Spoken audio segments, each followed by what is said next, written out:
Passons à l'article 9 et j'ai une demande de parole sur cet article de Monsieur Uzena.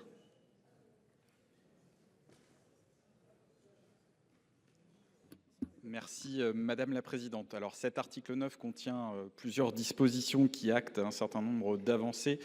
Je pense en particulier à la revalorisation du plafond d'heures pouvant faire l'objet d'une compensation financière grâce à des amendements conjoints, notamment de notre groupe et des rapporteurs en première lecture, pour une revalorisation quand même un quasi-doublement, passant de 108 SMIC horaires à 200 SMIC horaires, avec un passage en nombre d'heures de 72 heures à 100 heures. Cette avancée a été confirmée par l'Assemblée nationale.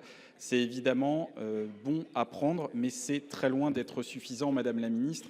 Quand vous étiez co-rapporteur, on avait eu l'occasion d'en débattre. Il conviendrait notamment de revaloriser les crédits d'heures pour les maires, les adjoints, les conseillers municipaux.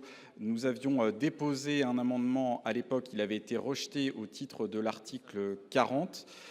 Et de la même façon, Madame la Ministre, parce que je vous vois évidemment très concentrée, le sujet des salariés protégés.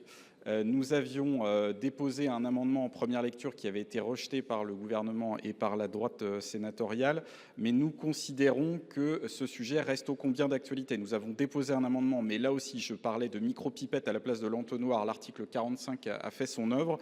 Il conviendrait que nous puissions avoir ce débat sans mélanger évidemment les organisations syndicales et les élus, mais dans les deux cas, il s'agit de corps intermédiaires qui doivent être accompagnés, soutenus, parce que les uns les autres, dans nos départements, nous avons foule de témoignages d'élus qui confirment qu'ils ont subi des pressions et qu'ils subissent des pressions de leurs employeurs, qui les conduisent parfois à accepter quasiment de force des ruptures conventionnelles, voire parfois des licenciements en fonction de leur engagement et de la couleur de cet engagement. C'est absolument inacceptable et nous devrons à l'avenir renforcer cette protection, Madame la Ministre. Donc nous ne pouvons pas avoir ce débat, mais à travers cette prise de parole, je souhaitais dire aux collègues que nous continuerons à avancer sur ce chemin. Je vous remercie.